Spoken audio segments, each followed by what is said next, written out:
Star Wars Celebration is happening in Tokyo, and there's some things we need to talk about. Welcome back, everyone. Hello. We are here. It's almost Star Wars Day, and there's a lot going on in the Star Wars world. Some of it really good, some of it making me raise my eyebrows, like, what's happening with that? And then some of it kind of sad. I don't know if I'd say bad, but I'd definitely say sad. So we'll get into all of that. Before we do, hello, my name's Amanda. You might know me as Vamp. And yeah, let's talk Star Wars. Let's talk about this. First things first, Mandalorian and Grogu, a movie that I have been waiting for. If you don't know, I'm a big Grogu fan. If you couldn't tell. I'm not wearing my Grogu earrings right now. Maybe I should be. When I go to see this movie, Mandalorian and Grogu, you bet your bottom dollar I'm gonna be dressed up from head to toe. Everything will be Grogu. The amount of Grogus I have on my desk right now, I have 1, 2, 3, 4, 5, 6, 7, 8, 9, 10 Grogus in front of me right now. And there are so many other Grogus hidden throughout my entire place. But first things first, let's just talk about what's happening with this. So we got a release date for Mandalorian and Grogu, and it's going to be in May. It is going to be May 22nd, 2026. So we're like a year, a month, and a couple days. And I will be counting down the days because I am so excited for this movie. We got to see some of the stuff with the presentation with people on stage. There's some clips online. A couple things that caught my eye is that we have Anzellans on the stage, which, guys, I love Babu Frick. I still have regrets from going to Galaxy's Edge and not getting a Babu Frick figure that was like, it can move and it interacts with the droids that you build, and getting to see the Anzellans in Mandalorian was really cool for me because I just really love Babu Frick and Anzellans. So I don't think Babu Frick is coming or anything like that, but he should be. Honestly, what I will say is that Disney and Lucasfilm need to get together and they need to give us House of Babu Frick. Never mind House of Boba Fett, House of Babu Frick. Don't be cowards, give me my droid show. So that's pretty exciting, but obviously just the idea of getting Mandalorian and Grogu is going to be awesome. I think Sigourney Weaver's going to be in it. I don't know what Sigourney Weaver's going to be doing, but I guess we'll have to wait and see what everyone's going to be up to. Honestly, I'm excited. I'm here for it. We also got some information about a movie that I thought was not happening. I think this is the movie that originally Patty Jenkins was going to be doing, who was the director of Wonder Woman, and I think after 1984 maybe was no longer on this project, which is a bit unfortunate because I was actually excited to see what Patty would do with it. But I think this is the same project but different now because it's called Starfighter and it's going to be directed by Shawn Levy, I believe, is going to be directing it, and it's going to have Ryan Gosling in it, which is honestly feels a little bit like Disney trying to build a bit of a Marvel formula around Star Wars, which, I mean, they've definitely been trying to do. They've definitely been working that angle of it to varying degrees of success, I would say. It does feel a little bit like that, but at the same time, Shawn Levy, who we know from Deadpool and who I also know from Fall Guy, and Ryan Gosling was also in Fall Guy. I love Ryan Gosling and everything that I've seen Ryan Gosling in. I just feel like he's a really talented actor, and I will say him and Shawn Levy in Fall Guy was amazing. So if it's anything like that, if it's Fall Guy in outer space, or if it's the weird space epic that they were making that felt like a spoof of Dune. Jason Momoa. It's high noon at the edge of the universe. So I don't know if it's going to be too jokey, but I'm curious to hear more, but that's all I know right now. I think that movie's going to be coming out in 2027. Yeah, it's May 28th, 2027. So we'll have to wait and see about Star Wars Starfighter, but intriguing. Probably to do with pilots. And then, of course, we also have a touch on some of the animation stuff that's been going on. There was a little animation presentation, which was also used to highlight something that's really, really cool that I'll talk about next. But for now, I just wanted to say the animation presentation and the first look at Light and Magic Season 2 is something that we also got. If you haven't seen Light and Magic on Disney Plus, I would highly recommend checking it out. It's all about ILM, the studio that basically brought us so many films, but Star Wars, the the original trilogy being among them, and obviously the prequels, basically everything. But then also like Jurassic Park, Indiana Jones. They've worked on a lot of amazing classics and handled a lot of the effects in those films. Personally, for me, I just think it's so cool to see what the production is like on a lot of these movies. As someone that loves movies and loves television, and as an actor, I have always loved the inner workings of how films and how TV are made and produced. I find it to be so fascinating.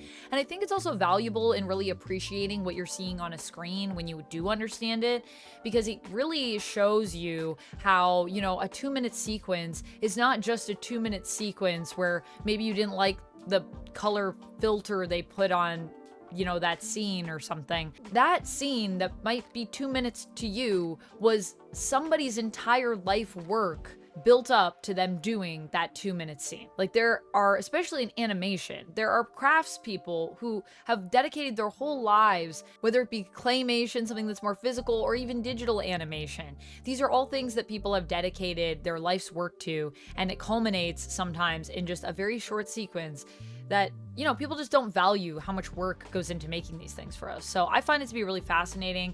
It's really heart-wrenching, honestly, the show, and I can't wait to see season 2. Guys, it's gonna be sad because we're gonna be talking about the prequels and how excited people were making them, and then when they released, and all of the sad stuff about Jar Jar and all the Jar Jar hate. Oh my goodness. And the prequels are an interesting thing for me because as a Star Wars fan, I have a complicated relationship with them. On paper, I can acknowledge that the script's not good. The prequels, not great, but there is a lot to appreciate in terms of the effects.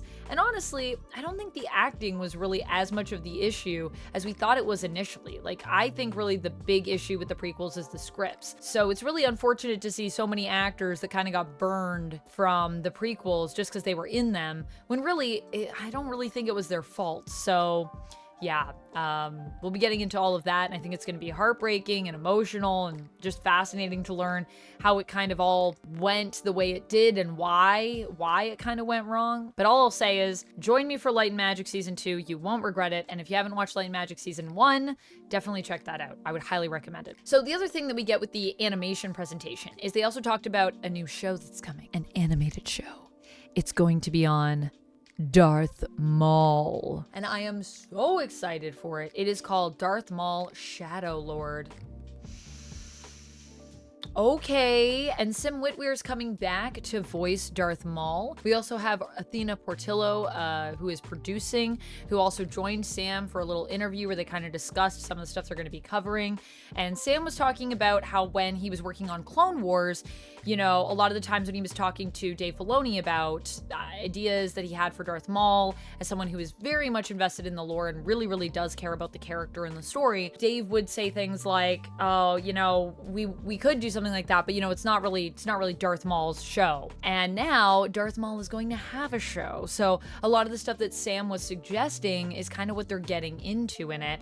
And it sounds like Sam was also very much involved in the script writing process, where they actually gave him scripts and he would come back with notes and things and had input on that. So that's really exciting to hear as someone who I know is a major fan and who also just does such a great job as Darth Maul. So I will be excited for Maul Shadow Lord. I will be here to watch that, and I hope that you will also enjoy it alongside me. We don't know when it's coming out in terms of specific date, but we do know it's going to be coming out in 2026 on Disney+, so stay tuned. Some sad news, High Republic is wrapping up. High Republic, in terms of the comics and the manga, their story is going to be ending, which is kind of sad to hear. I know High Republic has been going on for a while. There's also novels. I haven't read it, but it has been on my radar, and oddly enough, The Acolyte kind of made me want to get more into High Republic, even though, you know, The Acolyte was a vibe, and it not necessarily a great show, but there were some cool things that I thought The Acolyte did. And one of the things that I really liked about it was that it was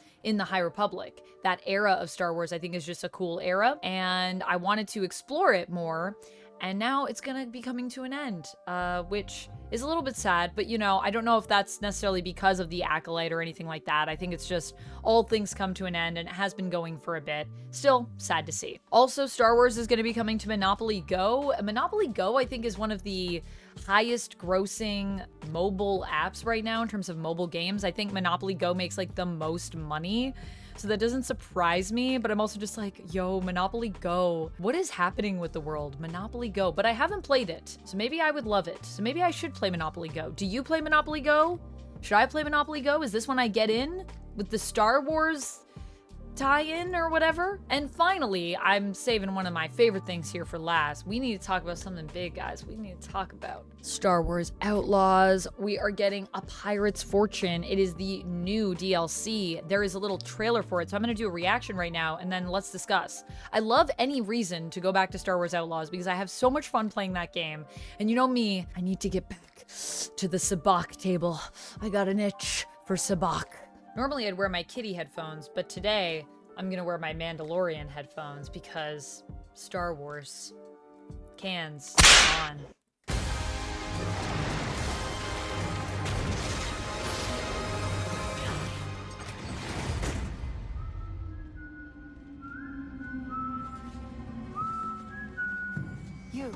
You? I am the great Captain Hondo Onaka. Do you have a crew coming to break you out? I am in between crews right now. Right. Oh my gosh, Hondo. Get me treasure. Split it all. With a finder's fee, of course. I think we're moving more towards equal shares. You sound like those raiders. I had to cut them loose. Can't mess with They were Nyx. not happy. Coordinates are set. It's you against us, Hondo. Your fortune is for you to seize.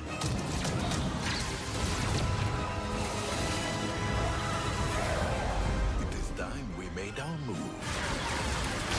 Oh, dang. You good, Hondo? Better than good, my dear. You want riches, you want fame. You don't get the treasure without taking the risk. Pirate's Fortune. May 15th. Let's go. Yeah, I'm very excited about that. So Hondo is